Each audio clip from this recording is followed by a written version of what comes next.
Boas-vindas a mais uma análise detalhada. Antes da gente de fato iniciar a nossa investigação de hoje, fica aquele lembrete rápido e super importante. O nosso Café Vadimé conta sempre disponível no Spotify, no Apple Podcasts e também no Amazon Music. Isso mesmo. Então, para não perder nenhuma dessas nossas discussões que são super focadas em alto rendimento, é só seguir o programa na plataforma favorita. É sempre uma satisfação imensa iniciar mais uma sessão de estudos assim bem estruturados. Ter a companhia de quem nos ouve, de quem está aí nessa jornada rigorosa de preparação para concursos, olha, é o que movimenta as nossas análises por aqui. Eu estou muito animada para hoje. Eu também estou bem preparado para essa. A pauta de hoje, ela é daquelas desenhadas a dedo para garantir os pontos que realmente separam os aprovados dos demais candidatos.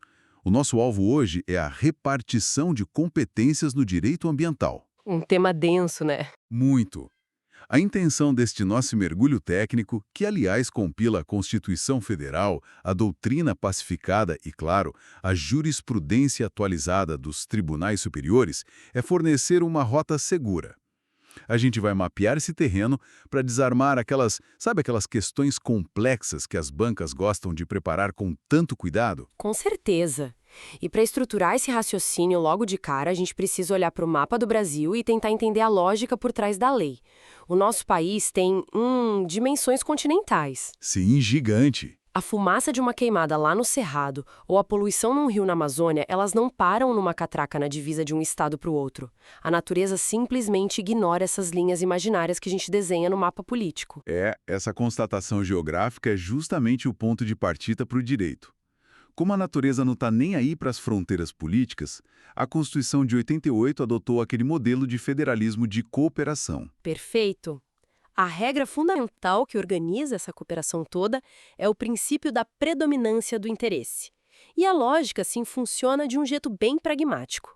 A União fica responsável por gerenciar aquilo que tem um interesse geral, o interesse nacional. Os estados assumem o regional. Isso, a gestão daquilo que reflete o interesse regional. E aos municípios, bem, é delegada a responsabilidade sobre o interesse estritamente local. O sistema tenta alocar a responsabilidade naquele ente que está mais apto e mais próximo do impacto real daquele problema. Na teoria, essa divisão baseada no interesse parece uma engrenagem linda, que roda sem atrito nenhum. A União cuida do macro, o Estado faz ali o meio de campo e o município cuida da rua de casa. Só que a prática é outra história. Exatamente.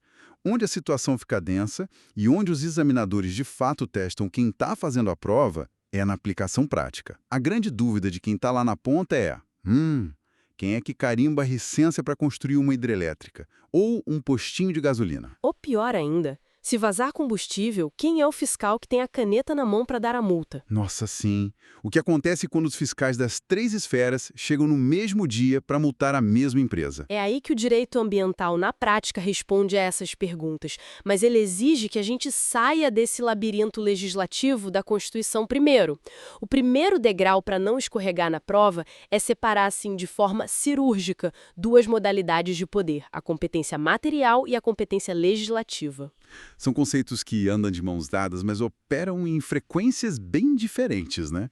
Completamente distintas. Vamos tentar criar uma imagem visual para quem está organizando os resumos agora. A competência material é a ação física. Sabe o agente público com a bota na lama, com a prancheta na mão, autuando um desmatador? É o ato de executar a administração pública. O artigo 23 da Constituição define essa competência como comum. O que significa que todos têm que agir. Isso.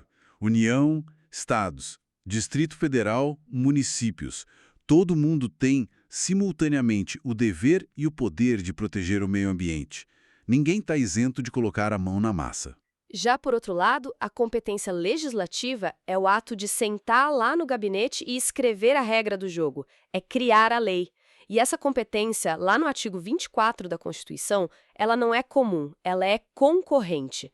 E aqui entram apenas a União, os estados e o Distrito Federal. Essa distinção visual que você trouxe é fundamental. Na competência legislativa concorrente, a União atua editando as normas gerais.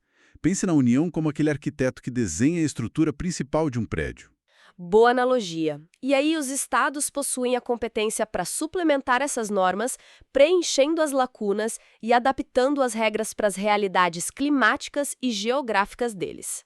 Agora, se a União for omissa, se ela não criar a norma geral sobre um tema, o Estado ganha aquela competência legislativa plena. Ele legisla sobre tudo até a União acordar. Exato, podendo legislar amplamente até que a norma federal venha a existir. E os municípios, é importante dizer, embora não estejam lá expressamente no artigo 24, eles legislam sobre assuntos de interesse local, suplementando a legislação federal e estadual no que couber, de acordo com o artigo 30. Mas olha, essa engenharia legislativa cria uma margem de manobra enorme para os estados. Eles podem adaptar as regras, só que existe um limite claro de até onde essa adaptação pode ir sem rasgar a Constituição. E isso leva a gente direto para uma análise de jurisprudência que está chovendo nas provas recentes. A ADI do Ceará. Essa mesma. A ação direta de inconstitucionalidade 6.288, julgada pelo STF. O cenário foi o seguinte: um Conselho Estadual de Meio Ambiente, tentando destravar a economia local, editou uma resolução para simplificar o licenciamento ambiental de algumas atividades. A intenção era focada no desenvolvimento econômico, claro, mas o problema central, o que gerou a ADI, não foi a simplificação em si. Foi o fato de que a norma estadual cruzou uma linha vermelha pesada. Ela criou hipóteses de dispensa absoluta de licenciamento para atividades potencialmente poluidoras. Basicamente, a resolução dizia que, para certos setores, o empresário não precisaria nem passar pela porta do órgão ambiental. A justificativa do Estado era que isso estava dentro da competência legislativa concorrente deles, adaptando a burocracia à realidade local. Mas, o STF não comprou essa tese de jeito nenhum. Não comprou e foi categórico. O Supremo estabeleceu que o Estado tem total legitimidade para criar procedimentos mais rápidos, eletrônicos, simplificados. Isso é eficiência administrativa. Mas o Estado não detém competência para simplesmente abrir mão do controle ambiental sobre atividade de risco. Porque o licenciamento não é só uma burocracia, né? Não é carimbar papel, é um instrumento jurídico que concretiza aquele direito fundamental ao meio ambiente equilibrado, lá do artigo 225. A consequência lógica de dispensar o licenciamento é que o poder público assina um cheque em branco para o risco ambiental. E o STF usou os princípios basilares para fundamentar isso. Se o Estado não avalia o impacto antes da fábrica abrir, ele está rasgando o princípio da prevenção e o princípio da precaução. E mais, ao afrouxar uma regra que já existia no patamar federal, o Estado incorre numa violação direta ao princípio da proibição do retrocesso socioambiental. O nível de proteção só pode avançar, nunca dá um passo para trás para acomodar a pressão econômica. E tem uma nuance processual nessa ADI 6.288 que as bancas amam explorar. A redação original lá da resolução estadual usava a expressão "no território do Estado" para definir onde as regras valeriam. O STF viu que isso poderia ser interpretado como um aval para o Estado atropelar as prefeituras e licenciar coisas de impacto municipal. E para resolver isso sem anular a resolução inteira de uma vez, o Supremo aplicou aquela técnica famosa da interpretação conforme a Constituição. O tribunal ajustou o texto, deixando claro o seguinte: a norma estadual só vale para os licenciamentos que já são da competência do Estado. Os municípios mantêm intocável a competência deles para licenciar o que tem impacto local. O Estado não pode usar uma resolução para engolir as secretarias municipais. Perfeito. E entender essa dinâmica constitucional toda pavimenta o nosso caminho para o próximo bloco, que é leitura obrigatória. Depois da teoria, quem quer a aprovação tem que dominar a legislação que operacionaliza isso na vida real. Estamos falando da Lei Complementar 140 de 2011. A queridinha das bancas. Ela é o coração pulsante de qualquer prova de direito ambiental. A LC 140 nasceu com uma missão muito específica, que era pacificar aquela guerra de competências. Ela regulamenta justamente o artigo 23 da Constituição, o da competência material comum. Antes dela, o empresário tentava tirar licença na prefeitura, no Estado e na União, tudo ao mesmo tempo. Uma bagunça. E a grande regra de ouro que a LC 140 trouxe é a unicidade. Atenção máxima a isso. Um empreendimento será licenciado por apenas um único ente federativo. Não existe licenciamento cumulativo, Não existe duplo licenciamento. O sétimo elenca as competências da União, que atua através do IBAMA. A União assume quando a magnitude do projeto é massiva ou envolve áreas estratégicas. Por exemplo, mar territorial. Isso. Projetos no mar territorial, plataforma continental, terras indígenas, energia nuclear, material radioativo, bases militares estratégicas e também aqueles projetos cujo impacto direto ultrapasse as fronteiras de um estado ou de um país vizinho. Tudo isso é IBAMA. Logo em seguida, a gente tem o artigo 8º que trata dos estados. E a técnica legislativa aqui foi genial. Em vez de fazer uma lista infinita do que o Estado licencia, a lei deu a eles a competência residual. Muito mais prático. O órgão estadual vai licenciar todo o empreendimento que não se encaixe nos critérios da União e que também não seja considerado de impacto local pelo município. Na prática, o grosso dos licenciamentos de médio porte cai no colo dos estados. E o ciclo fecha com os municípios no artigo 9º. A competência municipal entra para atividades com impacto ambiental estritamente local. E uma questão clássica de prova é: quem define o que é um impacto estritamente local? A lei diz que o Conselho Estadual de Meio Ambiente tem o dever de definir essa tipologia, olhando porte, potencial poluidor, natureza da atividade. Essa estrutura lógica de tamanho e impacto é a regra geral. Mas quem estuda para alto rendimento sabe que o examinador não quer a regra geral. Ele quer a exceção. Vamos olhar para uma casca de banana enorme. Qual é a regra para o licenciamento de uma atividade que vai se instalar dentro de uma unidade de conservação? Essa derruba muita gente. A regra inicial, o padrão da lei, é baseada na paternidade da área. O ente que cria, que institui a unidade de conservação, atrai para si a competência de licenciar qualquer coisa lá dentro. União criou o Parque Nacional, licenciamento federal. Estado criou o Parque Estadual, licenciamento estadual. Quem criou o parque cuida de quem entra nele. A lógica parece blindada, até a gente trombar com o artigo 12 da LC 140. Ele traz uma exceção monumental quando a unidade de conservação for uma APA, uma área de proteção ambiental. Para as APAs, essa regra da paternidade é sumariamente ignorada. Precisamente. Nas APAs, o critério volta a ser a regra geral de impacto e localização. O ente instituidor simplesmente deixa de ser relevante para definir quem licencia. Vamos materializar isso num cenário de prova para fixar bem. Imagina que um governador cria uma APA gigante, o Estado institui-o. Só que os limites geográficos dessa APA entram numa faixa enorme do mar territorial brasileiro. Aí um grupo de investidores decide construir um resort flutuante ali, no mar territorial, mas dentro da APA estadual. Quem emite a licença? Se aplicar a regra geral da paternidade, a pessoa marca o Estado e perde a questão. O erro é fatal. Como a lei excetua as APAs, a gente apaga o criador da equação e olha para o local. O resort está no mar territorial. Voltando para o artigo 7º, mar territorial é União, então a licença é da União, pelo IBAMA. E vale reforçar que quem emite a licença federal é o IBAMA, tá? O ICMBio tem papel consultivo nas unidades que administra, mas a canetada formal da licença é do IBAMA. Esse detalhe institucional é chave. E outra área onde as bancas armam emboscadas com a LC 140 é naquela sutil diferença entre atuação supletiva e subsidiária. Na linguagem do dia a dia parece a mesma coisa, sinônimo de ajuda. Mas confundir os dois na prova custa aprovação. A distinção conceitual é dura. A atuação supletiva tem como palavra-chave a substituição. Ela é ativada quando o ente originalmente competente sofre de uma incapacidade institucional. Imagine que um município precisa licenciar uma padaria, que é de impacto local, mas não tem biólogo, não tem engenheiro, não tem órgão ambiental estruturado. A lei não deixa o processo parar. Então, o Estado atua de forma supletiva. Ele entra, substitui o município e emite a licença no lugar dele. Para fixar a imagem, na atuação supletiva, o motorista titular desmaiou. O passageiro pula para o banco do motorista, assume o volante e dirige. O município sai de cena e o Estado assume. E a lei tem um gatilho perigoso sobre os prazos, né? O que acontece se o órgão demorar tanto que o prazo expira? O empresário ganha licença por decurso de prazo. De jeito nenhum. O direito ambiental repudia totalmente a figura da licença tácita. O silêncio do Estado não significa aprovação.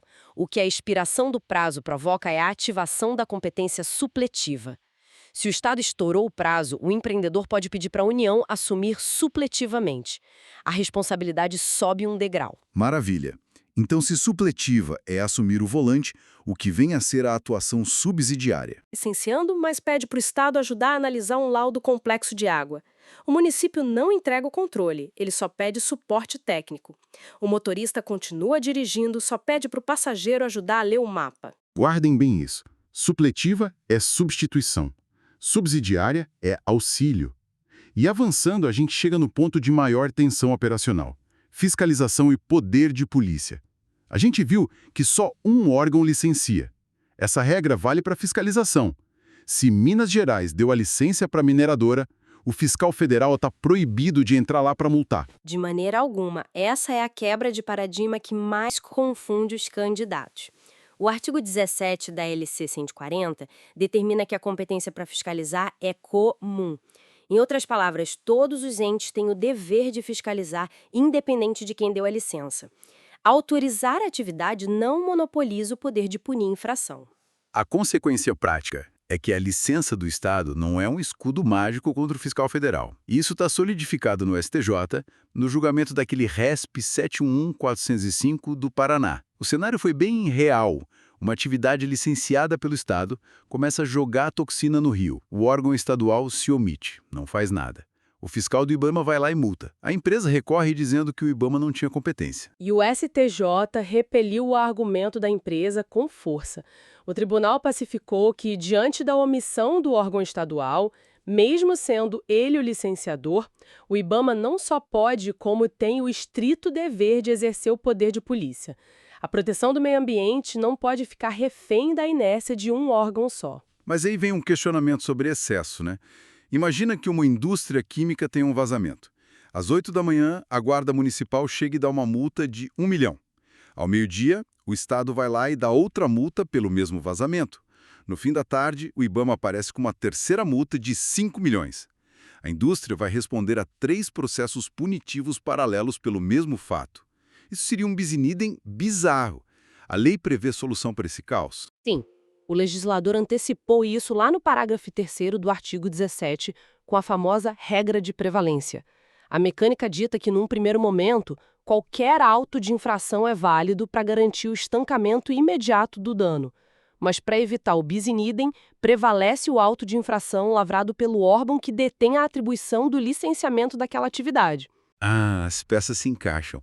Então, se a indústria operava com licença estadual e os 3 autuaram, os processos do município e do IBAMA perdem a eficácia processual em favor do auto do Estado. A multa que vai gerar a cobrança final é a do órgão licenciador. Todos agem na emergência, mas o processo punitivo se concentra em quem detém a atribuição originária. Exatamente. A regra de prevalência garante eficiência, porque quem está perto pode parar a sangria na hora, e justiça administrativa, porque centraliza o processo e evita que o infrator seja estrangulado por processos múltiplos sobre o mesmo fato. Muito bom. E agora que atravessamos doutrina, legislação e jurisprudência, a gente entra na nossa reta final. Nesses últimos minutinhos, para quem vai enfrentar a prova logo mais, qual é a tática? Como a banca cobra isso em alternativas objetivas de A a E? Mapear os padrões é a chave. Tem 4 eixos de revisão. O primeiro é a leitura sistemática da letra seca da LC 140. Foco total nos artigos 7º, 8º e 9º para as competências de licenciamento e no artigo 17 sobre o poder de polícia. Memorizar isso é inegociável. O segundo eixo é focar nas exceções legais. O alvo principal é a área de proteção ambiental. A banca adora colocar na alternativa que o ente instituidor da unidade de conservação sempre será o responsável pelo licenciamento. Essa palavra sempre deixa a questão errada, porque ignora a exceção das APAs lá do artigo 12. O terceiro eixo são as pegadinhas com órgãos externos, e a principal delas envolve o Ministério Público. A prova vai montar uma historinha triste de um desastre ecológico e dizer que o promotor do MP foi até o local e lavrou um auto de infração administrativa com multa. O candidato desatento marca como correta pela gravidade do caso. E cai numa baita armadilha. Gigante. O Ministério Público propõe ações civis, ações penais, assina ataques, mas ele não é órgão licenciador nem fiscalizador administrativo nos moldes da LC 140. Promotor não emite auto de infração com multa administrativa.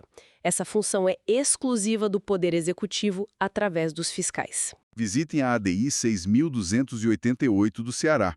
O Supremo não tolera dispensa de licenciamento pelo Estado com desculpa de desburocratização.